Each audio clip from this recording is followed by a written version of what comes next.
Baik, yang kalau berbicara tipe-tipe, bukan tipe ya, pusat sumber belajar atau sumber belajar dulu lah. Ada jenis apa saja di sumber belajar itu? Ayo, sumber belajar itu ada apa saja? Bisa menjelaskan?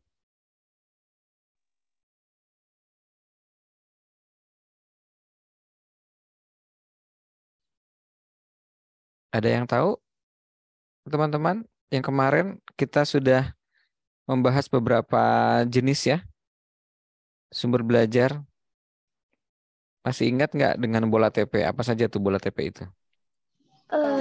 Bahan, Mm-mm, orang, mm-mm, Lingkungan, teknik, mm-mm. lingkungan, alat, Alat teknik, dan pesan. mm-mm.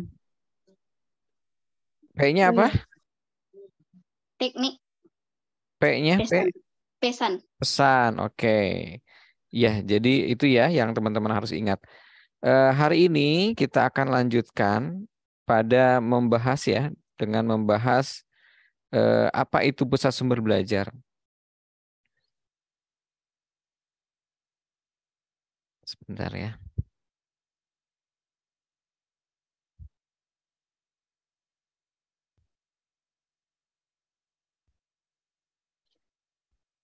Oke, kita fokuskan ya. Kita fokuskan pada apa yang saya tayangkan. Kemudian nanti kita di sela-sela diskusi nanti kita mencoba untuk berinteraksi ya. Oh iya, sebelumnya teman-teman yang kemarin dua orang yang sudah menjawab dengan tepat pertanyaan apa? Bukan menjawab ya. Eh memenangkan kuisnya. Sudah masukkan kan ya? Sudah masuk ininya? Eh dananya karena minta ditransfer ke Dana sebagai reward begitu ya. Sudah, Pak. Terima Oke. kasih, Pak. Ya, bagus ya. Mudah-mudahan kali ini juga dapat lagi atau misalnya mau berbagi dengan yang lain silahkan. Baik, teman-teman, hari ini ya kita akan membahas mengenai apa itu pusat sumber belajar. Kita akan mulai dari eh, tujuannya dulu ya. Mudah-mudahan setelah menyaksikan atau mempelajari presentasi ini, teman-teman dapat menjelaskan pengertian dari pusat sumber belajar, menjelaskan tujuan, menjelaskan fungsi, ya, kemudian menjelaskan fasilitas dari pusat sumber belajar. Kita akan mencoba untuk mempelajari apa itu dulu sumber belajar ya. Nah, biar tidak satu arah, teman-teman bisakah ada yang membacakan ini? Apa itu sumber belajar menurut Winarto ya tahun 2008? Silakan. Ayo. PSB merupakan Mhm. tempat di mana berbagai jenis sumber belajar dikembangkan, dikelola, dan dimanfaatkan untuk membantu meningkatkan efektivitas dan efisiensi dalam kegiatan pembelajaran. Oke, terima kasih ya Bapak Ujiah ya. Jadi PSB merupakan tempat di mana berbagai jenis sumber belajar dikembangkan, dikelola, dimanfaatkan. Dikembangkan itu berarti kan dibuat ya.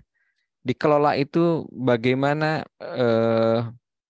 kita mengelola ya sumber belajar yang ada, dikelompokkan, kemudian didata, kemudian terkait dengan dimanfaatkan berarti kan digunakan ya untuk membantu meningkatkan efektivitas dan efisiensi dalam kegiatan pembelajaran. Baik, kita lanjut lagi. Nah, sumber belajar menurut Zainuddin. Silakan, siapa yang mau mencoba untuk membacakan? Ayo, silakan. Tadi Bapak Ujia sudah, yang lain Saya, Bapak Pak. Media. Iya, silakan Mbak. Pusat sumber belajar menurut Zainuddin 1984 yaitu Mm-mm. merupakan pemusatan secara terpadu berbagai sumber belajar yang meliputi orang, bahan, peralatan, fasilitas lingkungan, tujuan dan proses, berisi komponen-komponen perpustakaan, pelayanan audiovisual, peralatan dan produksi, tempat berlatih mengembangkan kegiatan program instruksional, dan tempat mengembangkan alat-alat bantu dalam pengembangan sistem instruksional. PSB juga merupakan tempat bagi tenaga kependidikan untuk mengembangkan bahan-bahan pengajaran dengan bantuan multimedia pendidikan terpadu yang terdiri atas unsur-unsur perpustakaan, workshop, audiovisual, dan laboratorium. Oke, terima kasih ya Mbak Mei ya. Ya, Coba Pak. kalau kita lihat ya, kalau berdasarkan pengertian ini ada sebuah tempat yang terpadu ya. Nah, kemudian sebagai sumber. Jadi ada orangnya. Bayangkan teman-teman ada sebuah tempat di mana ada orangnya yang biasa mengelola, yang biasa memberikan pelatihan, begitu kan ya. Ada bahan, berarti kan di sana di tempat itu tersedia konten-konten belajar ya, baik bisa dalam bentuk audio, visual, multimedia, begitu kan ya. Termasuk ada peralatan misalnya kan, peralatannya juga ada, lingkungannya juga ada, ya, prosesnya juga terjadi, ya, prosesnya. Proses itu misalnya proses produksi, proses pengembangan media dan sebagainya. Nah, ini yang dimaksud dengan berisi komponen-komponen perpustakaan itu maksudnya begini. Kemarin saya datang ke tempatnya Bu Fetri dan Bu Abna ya, di dua lab, baik S1 maupun S2. Nah, ketika itu saya melihat di atas ada perpustakaan CD interaktif gitu kan ya. Kemudian ada juga di pasca ada audio visualnya yang bagus ya, lab AKAS kalau tidak salah ya.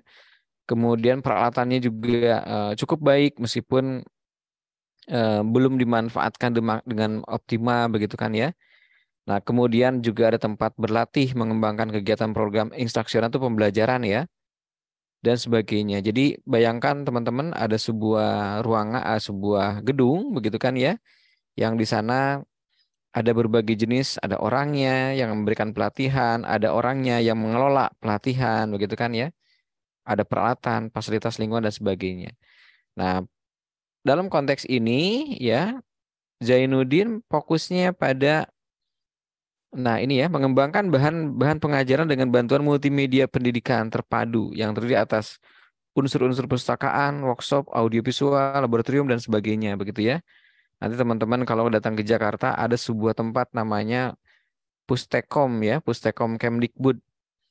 Pustekom Kemdikbud itu adalah sebuah pusat sumber belajar yang sudah lengkap ya semuanya.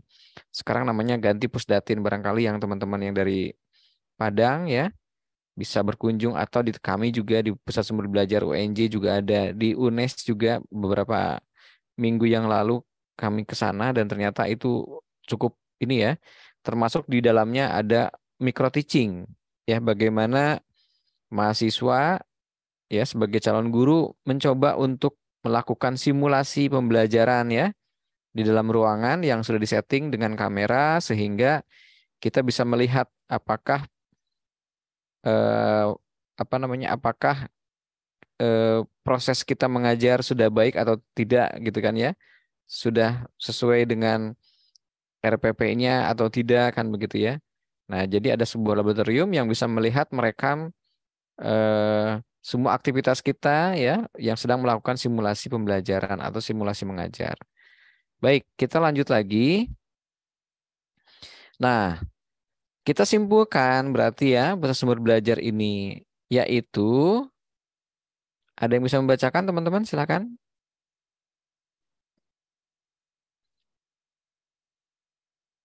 Ayo silakan, tadi Mei sudah, Fauzia sudah, yang lain? Saya, Pak. Ya, silakan Mbak Yunita. Jadi, pusat sumber belajar adalah suatu unit pemusatan sumber belajar yang berisi berbagai komponen seperti perpustakaan, pelayanan audiovisual, peralatan dan produksi, tempat berlatih mengembangkan program instruksional, dan alat bantu pengembangan sistem instruksional guna meningkatkan efektivitas dan efisiensi dalam kegiatan pembelajaran. PSB juga disebut sebagai sarana untuk mengelola dan mengembangkan sumber belajar. Oke, bagus ya, terima kasih. Baik, teman-teman, sekarang ya PSB bukan hanya berada pada universitas-universitas, sekolah-sekolah begitu kan, tetapi di mana ada ya, kementerian, lembaga yang memiliki training center ya atau pelatihan, divisi pelatihannya, mereka menyiapkan pusat sumber belajar. Tapi namanya tidak pusat sumber belajar ya. Ini jenisnya macam-macam. Ada yang learning center begitu kan ya. Ada yang corporate university dan seterusnya. Ini banyak ya jenisnya. Intinya padahal sama ya begitu kan ya. Bahwa di situ gunanya untuk meningkatkan efektivitas dan efisiensi dalam kegiatan pembelajaran. Nah, tetapi membuat pusat sumber belajar tidak mudah ya karena membutuhkan banyak sumber daya ya. Apalagi tadi berbicara audiovisual kan tidak murah ya. Termasuk misalnya bagaimana program-programnya harus ada dan dilaksanakan di PSB itu. Kita lanjut lagi ya. Jadi saya ulangi lagi bahwa berbicara pusat sumber belajar adalah unit pemusatan sumber belajar yang berisi berbagai komponen perpustakaan ya dan seterusnya. Oke. Ini ada tujuan pusat sumber belajar. Silakan. Ada yang lain yang akan menyampaikan ini, kita nanti semuanya ya sebisa mungkin kebagian nih ya. Jadi semuanya nanti akan kebagian membacakan. Ayo, silakan. Saya, Pak. Ya, silakan Mbak Putri. Ayo. Tujuan pusat sumber belajar yang pertama itu menyediakan berbagai macam pilihan sumber belajar untuk menunjang kegiatan kelas tradisional. Kedua, mendorong penggunaan cara-cara belajar terbaru yang paling cocok untuk mencapai tujuan pembelajaran dan kewajiban institusional lainnya. Ketiga, memberikan pelayanan dalam perencanaan, produksi, operasional, dan tindak lanjut untuk pengembangan sistem pembelajaran. Keempat, itu menyediakan program latihan untuk para pendidik mengenai pengembangan sistem pembelajaran dan integrasi teknologi dalam proses pembelajaran. Kelima, memajukan usaha penelitian yang perlu tentang penggunaan media pembelajaran. 6, menyebarluaskan informasi yang dapat membantu memajukan penggunaan berbagai macam sumber belajar dengan lebih efektif dan efisien. 7, menyediakan pelayanan produksi bahan ajar, media, dan perangkat pembelajaran lainnya. Oke, terima kasih Mbak Putri ya. Nanti yang lain bisa untuk slide berikutnya ya. Tujuannya banyak berbicara tujuan pusat sumber belajar itu ya. Ada macam pilihan ya, berbagai macam pilihan sumber belajar, ada pelayanan perencanaan produksi, operasional, penelitian, begitu kan ya. Nah, dan sebagainya. Jadi tidak satu fungsi begitu ya tujuannya. Baik, kita lanjut dulu. Nah, sekarang tadi Mbak Rani belum ya, sudah ini tapi keburu Mbak Putri. Silakan Mbak Rani melanjutkan ini. Masih di tujuan ya. Selanjutnya yaitu tujuan pusat belajar yang selanjutnya melakukan konsultasi untuk memodifikasi dan mendesain fasilitas sumber belajar. Sumber belajar menyediakan pemeliharaan atas berbagai macam peralatan dan perlengkapan pembelajaran, dalam pemilihan dan pengadaan bahan-bahan media dan peralatannya, dan yang terakhir menyediakan pelayanan evaluasi untuk membantu menentukan efektivitas berbagai strategi, modal, dan metode pembelajaran. Oke, teman-teman yang tahu keilmuan ini tidak banyak ya. Salah satunya adalah teknologi pendidikan kan begitu kan. Jadi memang pusat sumber belajar ini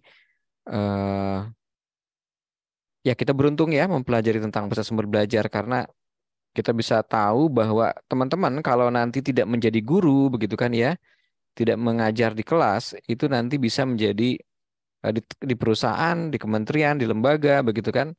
Yang ada pelatihannya, teman-teman bisa memposisikan menjadi bagian dari pusat sumber belajar. Ketika ada misalnya kalau teman-teman jadi guru ya, kemudian ada guru yang kesulitan membuat media. Nah, teman-teman bisa berperan menjadi bagian dari pusat sumber belajar untuk memberikan konsultasi, memodifikasi, mendesain gitu ya media yang mereka butuhkan. Kemudian jika guru kesulitan, teman-teman bisa memberikan konsultasi dan melakukan pemilihan ya media dan seterusnya lah ya. Jadi memang banyak termasuk juga melakukan pelayanan evaluasi. Jadi kalau kita punya media, apakah itu efektif atau tidak, ya, itu bisa dilakukan di pusat sumber belajar. Kita lanjut dulu ya. Nah, yang berbicara pusat sumber belajar ini ada beberapa fungsi, gitu kan ya. Nah, yang pertama adalah fungsi pusat sumber belajarnya ya. Yang kedua, fungsi pengembangan sistem pembelajaran. Yang ketiga, pengembangan multimedia pembelajaran. Yang keempat, fungsi produksi. Yang kelima, fungsi pelatihan.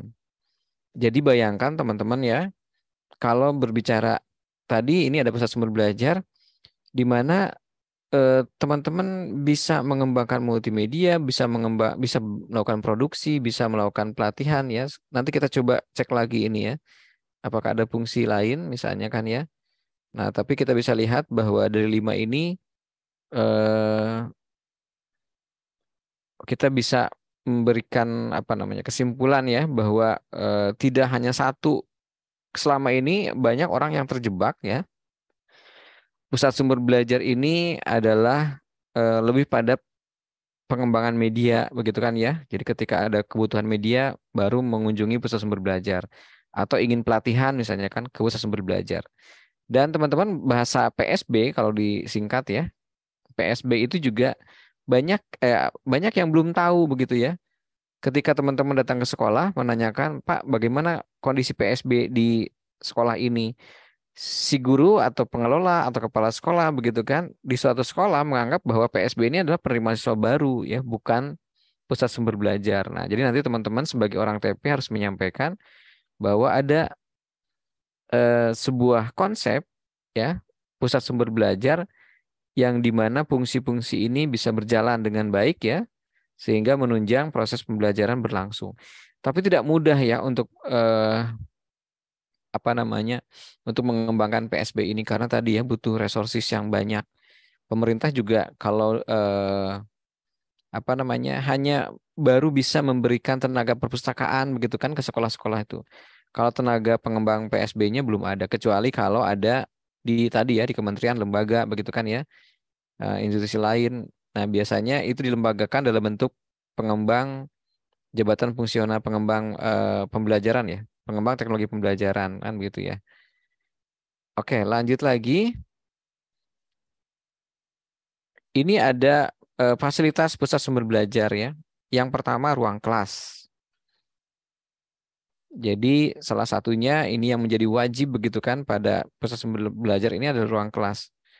Merupakan tempat berlangsungnya proses belajar dan mengajar. Dalam konteks TP namanya jangan mengajar ya, tapi pembelajaran, melakukan proses pembelajaran.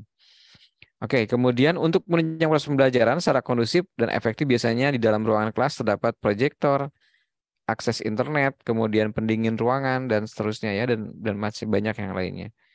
Intinya kelas itu sudah standar ya, sesuai dengan standar fasilitas 9 standar yang dikeluarkan dari Kemendikbud ya. Oke, selain ruangan kelas, di PSB juga ada laboratorium misalnya ya. Nah, fasilitas pendukung yang terdapat dalam laboratorium jauh lebih lengkap dan disesuaikan dengan materi dan mata pelajarannya. Jadi berbicara PSB, laboratorium juga masuk begitu kan ya. Kemudian lab komputer, laboratorium IPA, IPS begitu kan kalau ada ya. Oke. Dalam menentukan laboratorium ideal atau tidaknya begitu kan harus memenuhi syarat yang diantaranya adalah memiliki fasilitas ventilasi yang baik ya, alat keselamatan atau P3K, penataan yang baik termasuk bahan kimia dan alat penelitian, memiliki tempat cuci keran, memiliki sarana instalasi pengolahan limbah dan sebagainya. Ini kalau berbicara laboratorium IPA ya. Nah, untuk laboratorium yang lain kan berbeda lagi. Perpustakaan. Di pusat sumber belajar gitu kan ya, sedianya juga menyediakan perpustakaan. Memang tidak selengkap dari perpustakaan umumnya kan begitu ya, tapi teman-teman ada beberapa lembaga yang mengklaim bahwa perpustakaan itu adalah pusat sumber belajar juga begitu ya. Nah, jadi nanti konteksnya ada dua. ada perpustakaan kecil pada gedung pusat sumber belajar, ada juga perpustakaan sebagai pusat sumber belajar, begitu ya. Merupakan tempat penyimpan berbagai macam buku. Nah, sebetulnya tidak hanya buku ya, tetapi media lain, perpustakaan media misalnya kan ya, yang mencakup kepentingan siswa dan guru dalam proses menimba ilmu dan wawasan di sekolah. Selain buku bacaan, di dalam perpustakaan terdapat lemari, arsip, pelayanan informasi desk, loker, dan sebagainya ya. Oke, kalau ini mungkin settingnya disetting di sekolah.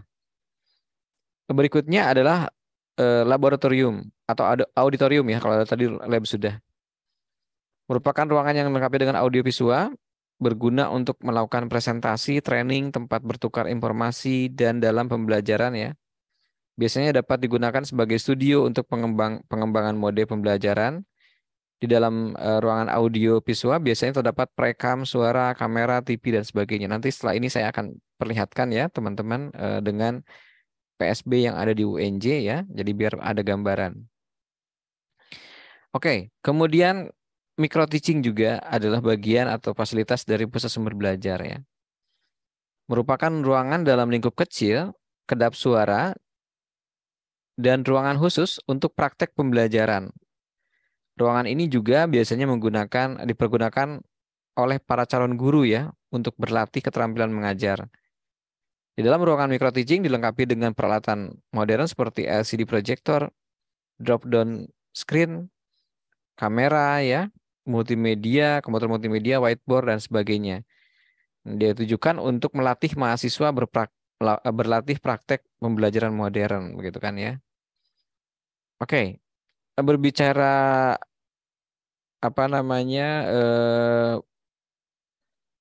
implementasi, banyak lah ya penelitian yang sudah mengarahkan pada pusat sumber belajar. Kemudian ini ada salah satu contoh grafik pemetaan PSB sebagai inovasi pembelajaran. Nah, sementara untuk presentasi ini saya cukup dulu ya, nanti kita akan lanjut ke tipe-tipe pusat sumber belajar. Sebelum lanjut, kalau ada pertanyaan silahkan ya. Kalau ada pertanyaan silahkan teman-teman. Kita diskusi dulu ya. Nanti kita akan lanjutkan ke materi.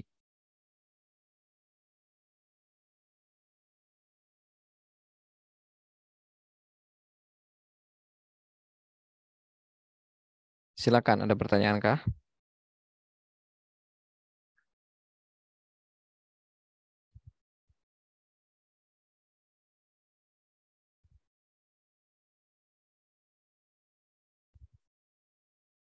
Sambil saya mencari bahan dulu ya. Silakan saudara yang mau bertanya atau barangkali minta penjelasan ya. Ayo silakan. Teman-teman, adakah yang mau bertanya? Oke, kalau enggak kita lanjut dulu ya. Dengan kita akan coba intip pusat sumber belajar yang ada di kami, di UNJ ya.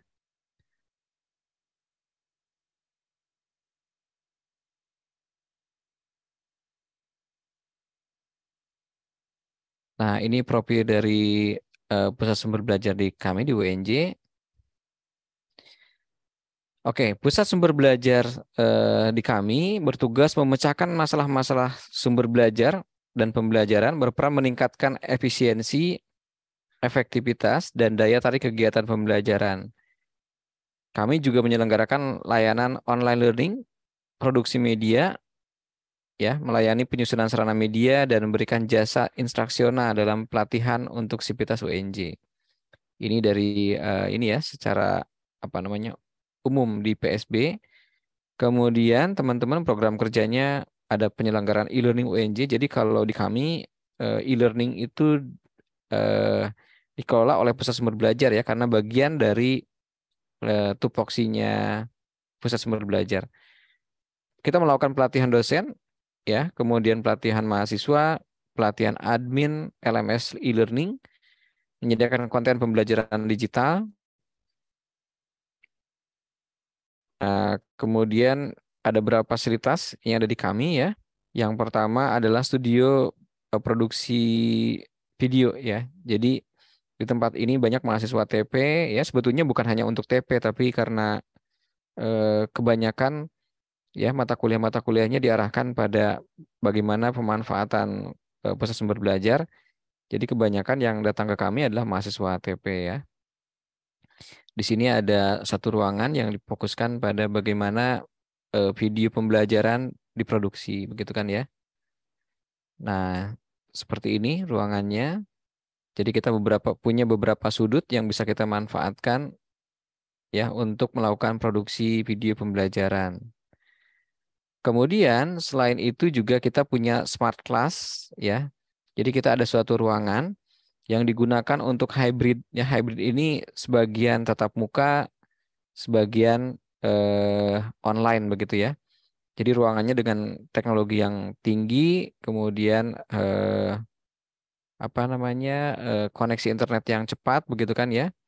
Sehingga sebagian anak yang bisa datang ke kampus bisa kuliah di sini, sebagian juga nanti bisa memanfaatkan teknologi internet ya atau belajar online.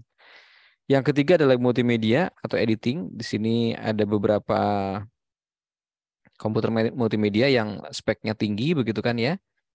Nah, yang sengaja disiapkan untuk memenuhi memenuhi kebutuhan produksi media ya, multimedia, mobile learning, e-learning dan sebagainya. Kemudian ini masih sama ya, lab multimedia. Kemudian kami juga ada ruangan podcast ya atau produksi audio. Jadi nanti mahasiswa bisa membuat konten-konten podcastnya di sini. Nah, ini kemudian termasuk dosen juga ya menyediakan konten-konten.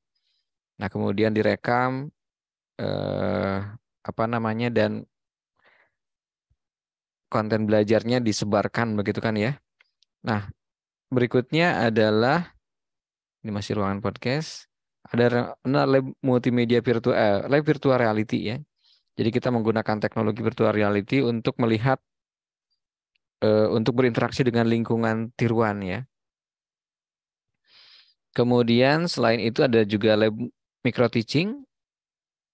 Jadi ada beberapa lab kita ya, micro teaching yang kita siapkan untuk memfasilitasi mahasiswa calon guru yang sedang atau akan melakukan praktek pembelajarannya.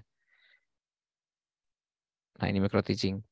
Oke, jadi ini fungsi-fungsi dari lab micro teaching virtual ya, karena kemarin 2 tahun terakhir mahasiswa tidak bisa melakukan proses micro teaching sehingga kita menggunakan teknologi micro teaching virtual.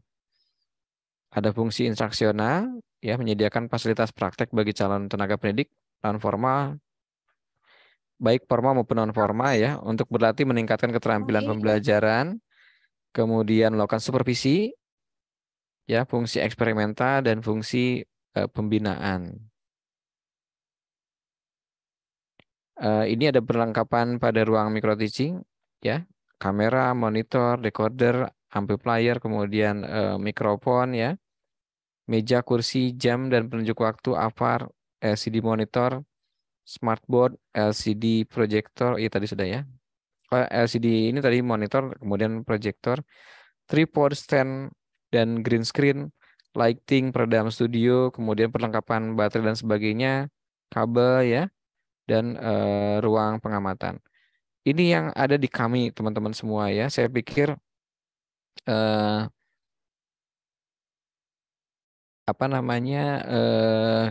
dengan kondisi ya pembelajaran digital ini kita mau tidak mau harus sudah siap. Teman-teman saya ini ya berdasarkan pengalaman. Jadi ceritanya begini. Kami ini banyak sosok-sosok guru besar begitu kan, dosen senior yang tidak bisa kita munculkan jejak digitalnya ya. Jadi misalnya di kami ada Prof. Yusuf Hadimiarso lah ya. Nah, tetapi kita hanya membaca bukunya tapi tidak atau mendapatkan file presentasinya gitu kan, tapi tidak dapat bagaimana beliau mengajar di kelas kan begitu ya. Jadi kemudian banyak lah ya senior-senior kami begitu kan di UNJ yang dosen-dosen kami, guru besar kami yang kita kehilangan jejaknya, sehingga sekarang ada kegiatan di kami itu satu dosen satu video pembelajaran ya per semester. Jadi dosen itu diarahkan bagaimana mereka membuat satu video. Videonya terserah dalam konteks mengajar di kelas misalnya, kemudian atau video presentasi atau podcast gitu kan ya. Harapannya semua dosen punya jejak digital yang bisa kita telusuri ya. Karena jejak digital itu penting ya teman-teman ya. Jejak digital itu penting sehingga nanti ini bisa jadi ketika saya misalnya kan sudah pensiun atau sudah tua begitu kan, masih bisa ada jejak digitalnya kan ya begitu ya. Jadi bisa tertelusuri. Nah, sehingga PSB ini menjadi penting ya bagi kami di UNJ karena salah satunya adalah mewajibkan ya dosen-dosen di kami ini membuat konten untuk berbagai jenis ya. Baik itu untuk konvensional, pembelajaran konvensional di kelas maupun untuk online learning. Oke, ada pertanyaan lagi, teman-teman? Silakan. Yang mau bertanya tentang kami di PSB UNJ, boleh ya? Sebelum nanti kita lanjutkan pada membahas tipe-tipe PSB.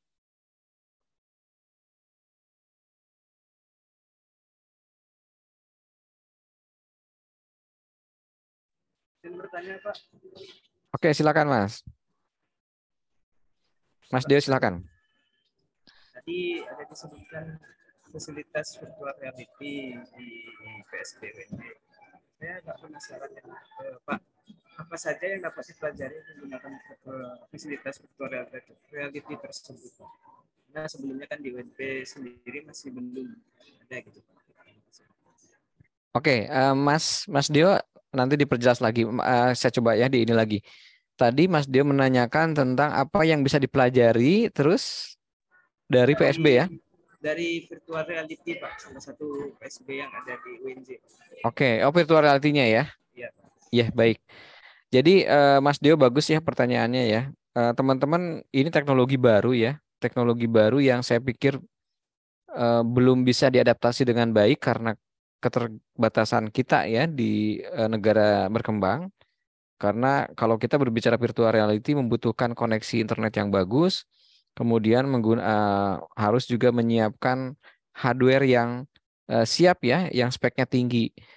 Jadi Mas Deo, di kami itu ada sebuah program, ada beberapa program ya. Program itu disematkan atau disiapkan dalam secara ini ya menggunakan lingkungan tiruan, di mana nanti mahasiswa itu akan jika menggunakan teknologi virtual reality ya, akan seolah-olah ada dalam kelas, kemudian nanti mereka diminta untuk mempelajari sebuah metode tertentu. Misalnya project based learning begitu kan. Nanti langkah-langkahnya ya, yang pertama harus apa, yang kedua harus apa begitu kan ya. Itu nanti akan muncul di kacamata virtual reality-nya, VR-nya ya. Jadi misalnya silahkan kalian masuk ke ruangan, kemudian sapa begitu kan ya, atau berikan motivasi gitu kan ke audien. Nah, ketika nanti ada perintah itu, si mahasiswa akan menyampaikan mengucapkan salam begitu kan ya, kemudian dia nanti akan memberikan motivasi, kemudian jadi ada langkah-langkah yang harus dilakukan oleh audien mengikuti apa yang tayang pada kacamata VR itu ya. Jadi misalnya sekarang kita akan, jadi nanti ada pilihan, mahasiswa akan memilih apakah metode apa yang akan digunakan. Misalnya project based learning begitu kan, masuk ke sebuah ruangan, nanti di ruangan itu dia harus melakukan langkah-langkah seperti yang diperintahkan dari kacamatanya gitu ya, dari programnya. Nah itu Mas yang jadi apa? Jadi kebanyakan virtual reality-nya digunakan untuk persiapan calon guru mengajar ya. Jadi mempelajari berbagai jenis mode, metode pembelajaran begitu kan ya. Nah, sehingga ketika nanti turun ke lapangan atau masuk ke ruangan micro teaching asli, mereka lebih paham. Jadi kebanyakan itu ya Mas ya. Jadi bukan gamenya, tetapi bagaimana mereka menyiapkan atau mempersiapkan diri untuk menjadi calon guru ketika lulus misalnya kan dengan bantuan VR. Di VR tersedia beberapa jenis metode media gitu, metode pendekatan strategi begitu kan. Nah, sehingga belajarnya melalui VR dan itu menyenangkan Mas karena bagi mereka begitu kan ya, tidak harus datang ke kampus, bisa juga dari rumah misalnya kan, tapi memang kacamatanya harus menggunakan kacamata VR ya. Dan kenapa tadi ini saya sampaikan tidak semua handphone misalnya kan itu support pada VR karena teknologi VR ini butuh kinerja yang optimal dari hardware ya. Sehingga jangan kaget kalau misalnya menggunakan VR itu tiba-tiba komputer kita atau laptop kita atau handphone kita cepat panas ya. Nah, ini yang sebetulnya teknologi VR itu bagus tapi ternyata kurang adaptif dengan teknologi yang ada di Indonesia kan begitu ya. Kecuali untuk yang kalau teman-teman mahasiswa punya handphone yang bagus kualitasnya itu bisa kita kejar ya. Gitu ya Mas ya Dio ya. Oke. Baik teman-teman, kita lanjut dulu ya karena ada satu pembahasan lagi yang harus kita tuntaskan. Itu tipe-tipe pusat sumber belajar. Nah, mudah-mudahan sudah tayang dan ini sebetulnya sudah saya tugaskan ke teman-teman ya. Bahwa sebisa mungkin teman-teman punya gambaran begitu kan ya mengenai tipe PSB. Oke. Nah, tujuannya mudah-mudahan nanti kalian mampu mendeskripsikan pengertian pusat sumber belajar, mengidentifikasi masing-masing dari tipe pusat sumber belajar ya, beserta fungsinya, kemudian menjelaskan contoh dari pusat sumber belajar ya, tipe pusat sumber belajar. Oke, masih ingat tadi ya mengenai pusat sumber belajar? Nah, ini beda lagi ya dari Merrill. PSB adalah kegiatan terorganisir yang terdiri dari direktur, staf, peralatan, bahan-bahan. Ini karena bahasanya dari bahasa terjemahan Merrill ya. Yang ditempatkan pada suatu lokasi serta mempunyai satu ataupun lebih fasilitas yang khusus bagi penyajian, produksi, pengembangan, dan perencanaan yang berhubungan dengan kurikulum dan pembelajaran pada suatu universitas atau sekolah ya. Jadi bukan hanya pada perguruan tinggi, pada sekolah juga memungkinkan. Nah, berbicara tipe-tipe teman-teman semua, yang pertama ya, yang pertama ada PSB tipe A. Nah, PSB tipe A ini adalah tipe yang paling lengkap ya, sehingga memiliki struktur organisasi yang paling besar dibandingkan dengan tipe lainnya.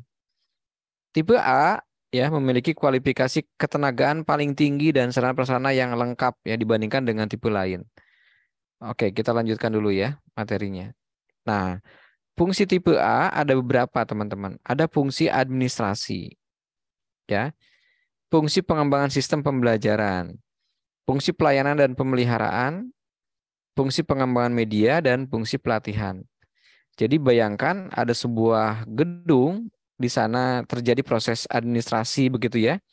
Di kami misalnya, kami punya staf yang melayani pendaftaran micro teaching, kemudian staf yang mengatur kapan penggunaan smart class ini, kemudian kapan atau siapa yang menggunakan ruang podcast gitu ya, yang menggunakan ruang video. Nah, ini harus terjadi. Pengembangan sistem pembelajaran di kami juga ya, di PSB juga terjadi proses pengembangan sistem pembelajaran. Kalau teman-teman tahu ya, ada pelatihan-pelatihan yang terkait dengan bagaimana mengembangkan RPP begitu ya, kemudian RPS dan sebagainya. Ini adalah bagian dari pengembangan sistem pembelajaran ya. Ada pelayanan dan pemeliharaan, jadi di kami ada media-media yang bisa digunakan ketika dibutuhkan oleh guru-guru, dosen-dosen begitu kan ya. Nah, di kami salah satunya misalnya menyediakan YouTube, yang YouTube ini berisi konten-konten pembelajaran ya untuk yang bisa memenuhi kebutuhan guru dan dosen ya. Pengembangan media tentu saja karena tadi ada beberapa studio begitu kan ya. Dan satu lagi pelatihan. Tadi di kami ada pelatihan dosen, pelatihan mahasiswa, pelatihan admin begitu kan ya. Nah, ini bisa dilaksanakan. Jadi ini tipe yang paling tinggi, teman-teman ya. Nah, coba kalau kita lihat strukturnya, yang pertama ada koordinator pusat sumber belajarnya gitu ya. Nah, di bawahnya ada administrasi, ada unit pengembangan sistem pembelajaran, ada unit pelayanan dan pemeliharaan, ada unit pengembangan media ya. Jadi intinya lebih lengkap karena terjadi proses 5 fungsi besar di PSB begitu ya. Kemudian di sana ada perpustakaan, ada pengembangan media, laboratorium, kemudian juga ada penggunanya ya, dosen, mahasiswa, admin tadi ya. Nah, ini pusat sumber belajar yang tipenya paling tinggi. Nah, contoh penerapannya teman-teman nanti cari ya. Cari banyak sekali yang sudah menggunakan pola PSB tipe A, dan saya harap minggu depan ya teman-teman sudah searching dari YouTube, kemudian bisakah mencari seperti apa tipe A begitu kan, seperti apa tipe B begitu ya. Nah, jadi nanti cari di YouTube sehingga teman-teman bisa mendapatkan informasi ya.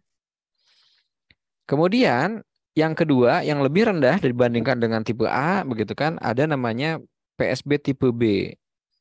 Jadi PSB tipe B ini adalah pusat sumber belajar yang memiliki hanya 4 fungsi dari 5 fungsi utama ya. Kalau kita lihat, ini kan ada 5 fungsi administrasi, ada 4 ya. Administrasi, pengembangan sistem pembelajaran, pelayanan dan pemeliharaan, dan pengembangan media. Kira-kira apa fungsi yang tidak ada pada tipe B ini? Ada yang tahu? Apa fungsi yang tidak ada pada PSB tipe B? Fungsi pelatihan. Fungsi pelatihan, betul ya. Jadi memang pada tipe PSB ini tidak menyediakan fungsi pelatihan. Tadi siapa yang menjawab? Terima kasih ya Mbak ya. Oke. Nah, jadi di tipe B tidak ada fungsi pelatihan ya. Kalau kita lihat strukturnya dari koordinator PSB, ada unit pelayanan pemeliharaan, pengembangan media, kemudian langsung pada pengguna ya. Oke. Nah, ini PSB tipe B memiliki ketenagaan koordinator pusat sumber belajar, tenaga perpustakaan, tenaga laboratorium, gitu ya, laboran, dan 3 pengelola kegiatan pengembangan media. Nah, tadi fungsi PSB-nya, fungsi pelatihan hilang ya. Oke, kemudian PSB tipe B bisa mengembangkan bahan ajar ya, cetak, audiovisual, visual, grafis, misalnya kan ya. Nah, teman-teman kita coba lagi lanjut ke PSB tipe C. PSB tipe C begitu kan hanya memiliki 3 fungsi dari 5 fungsi yang ada yang utama ya. Administrasi, pengembangan sistem pembelajaran, pelayanan dan pemeliharaan. Yang hilang 2 lagi apa? Coba. Fungsi pelatihan tentu saja, satu lagi apa? Ayo, masih ingatkah?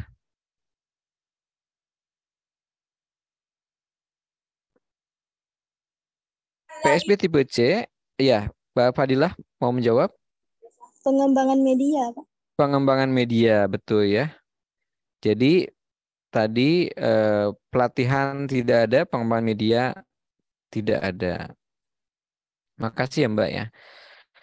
Nah, ini tipe C ini ada koordinator, pustakawan, kemudian sarana kurikulum kesiswaan. Ini kalau berbicara di sekolah ya. Ada perpustakaan cetak, non-cetak, laboratorium, siswa. Ini nanti lebih lengkap saya akan kirimkan ya bahannya ya. Oke, tipe PSB C ini lingkupnya pengelolaan perpustakaan, laboratorium, gitu kan ya. Nah, kemudian pengelolanya ada koordinator, ada tenaga perpustakaan, laboratorium, hanya sedikit begitu ya. Oke, sarana prasarananya, maaf. Sarana prasarananya tadi di tipe C ini ya sedikit ya, hanya lab-lab saja kan begitu ya. Jadi teman-teman kalau ada sebuah PSB yang isinya lab semua begitu kan ya. Nah, itu tipe C. Oke, berikutnya tipe D. PSB tipe D adalah pusat sumber belajar yang paling sederhana ya, karena memiliki fungsi yang paling sedikit, yaitu 2 dari 5. Yaitu fungsi pelayanan dan fungsi pengembangan media. Jadi hanya 2 ya, lingkupnya administrasi dan pelayanan perpustakaan sekolah. Oke, jadi tipe D ini paling sederhana.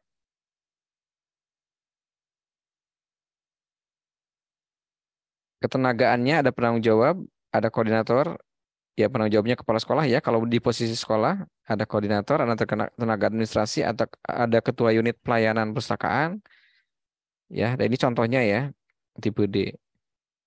Oke, hanya sedikit. Sarananya juga memang fokusnya pada perpustakaan dan lab ya. Oke, ini masih tipe B. Ini tadi sudah ya, fungsi sumber belajar. Tidak perlu kita bahas. Pemeliharaan ini yang tadi lengkap ya. Jadi ada 5 tadi. Oke.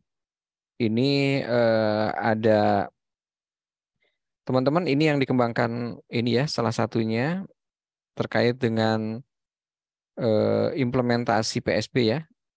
Dari pelatihan berdasarkan penelitian begitu ya. Oke, coba kita lihat, baca ini ya. Perpustakaan SD Negeri 23 Painan Utara dapat dinilai sebagai perpustakaan yang penyelenggarannya belum efisien. Penilaiannya disesuaikan sesuai dengan kondisi yang ada di perpustakaan SD Negeri 23 Painan Utara. Hal ini disebabkan karena kurang baiknya penyelenggaraan perpustakaan, diantaranya disebabkan oleh beberapa hal.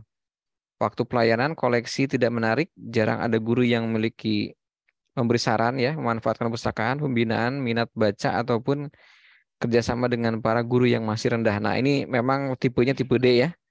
Jadi kalau modelnya perpustakaan di sekolah itu tipenya hanya tipe D saja.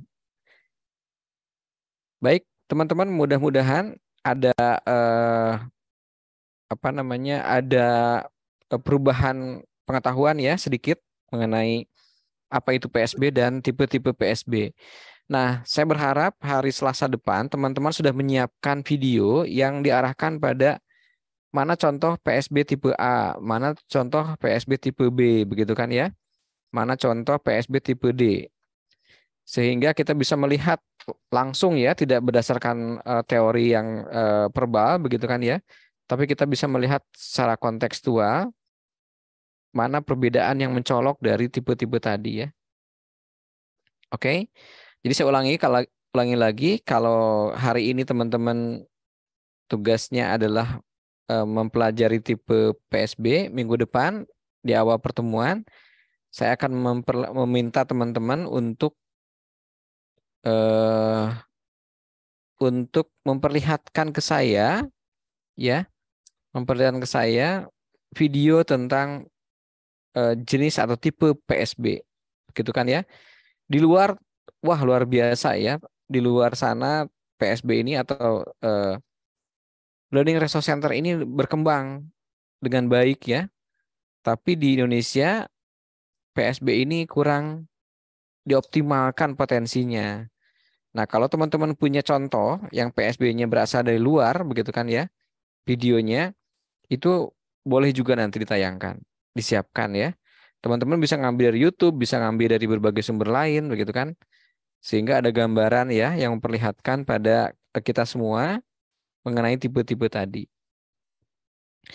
Oke, begitu ya teman-teman semua. Saya pikir sudah cukup kita mempelajari apa itu PSB dan tipe-tipe PSB. Nanti kita hari Selasa ketemu lagi ya, tapi dengan syarat boleh ikut mata kuliah ini, tapi teman-teman sudah menyiapkan video ya yang bisa di-share linknya, sehingga nanti kita bisa belajar bersama-sama, begitu kan ya. Jadi nanti kita mulai dengan teman-teman memberikan chat di Zoom chatnya alamat video ya yang bisa kita akses bersama-sama untuk kita pelajari tipe PSB-nya. Begitu ya. Sebelum diakhiri, ada pertanyaan?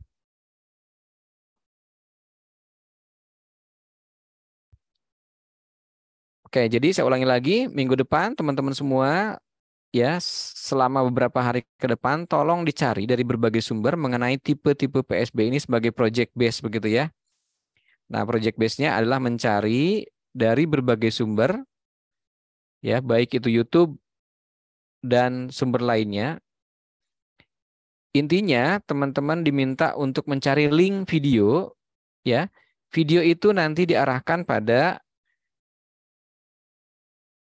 menganalisis tipe ya yang sudah kita pelajari dari 4 tadi. Kira-kira masuk tipe yang mana? Apakah tipe A atau hanya tipe D begitu kan ya? Nah, jadi nanti ketika kita masuk minggu depan Selasa ya, hari Selasa, teman-teman langsung di Zoom chat-nya dipastikan linknya. Gitu ya. Mudah kan ya?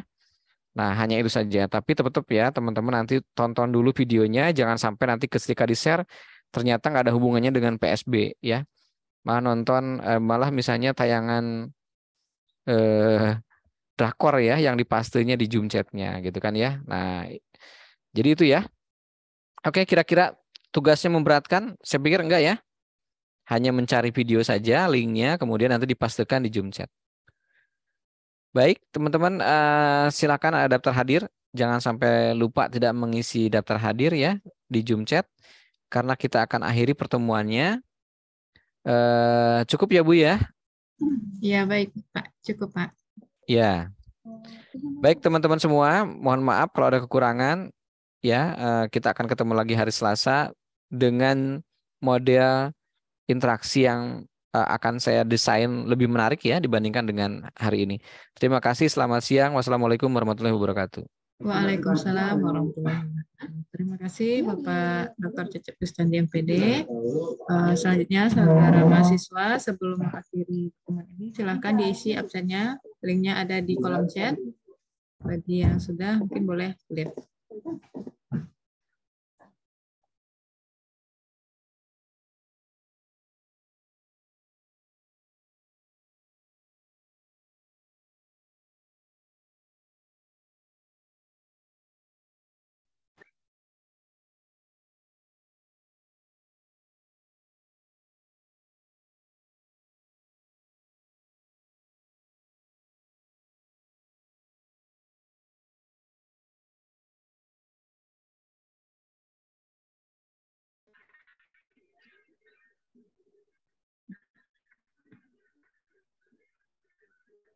Ada, terima kasih tadi Bu Ami. Sudah ada, terima kasih.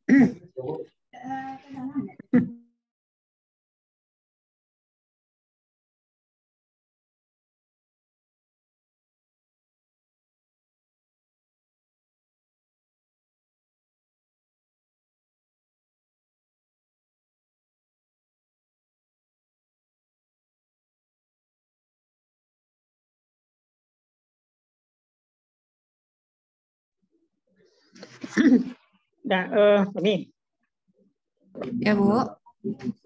Semua mahasiswa udah ambil absennya tadi kan? Ya, ada yang belum mengambil absen. Nah, kan saudara yang belum ambil absennya. Ini dari kelas PSDP ini ya, yang kuliah dengan Ibu, Bu Ami, Bu Reni, Pak Darmansyah ya. Yang kelas Pak Darmansyah ada bergabung nih, Bu Ami? Ada Bu. Oke, nanti dosen-dosennya masing-masing itu akan mendokumentasikan absensi saudara pada pertemuan dengan Pak Cecep ya. Oke. Mungkin sudah bisa kita akhiri barangkali saudara mahasiswa. Yang diharapkan saudara tentu aktif nih semuanya ya. Jangan ketika ada pertanyaan, saudara diam gitu ya. Hanya beberapa orang yang terlibat berpartisipasi aktif dan kemudian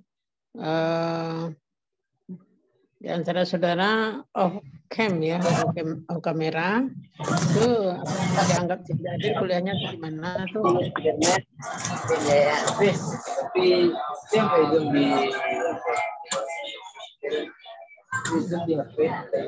Nah, ini tentu tidak kita harapkan yang akan datang lagi ya. Off-cam, sebenarnya on-cam semua berpartisipasi aktif dalam kuliahnya. Mungkin kita cukupkan Bu Abi. Lagi Zoom, lagi Zoom. Kita end saja ya, Bu. Iya, oke. Ya, terima kasih Bu dan saudara mahasiswa. Assalamualaikum warahmatullahi wabarakatuh.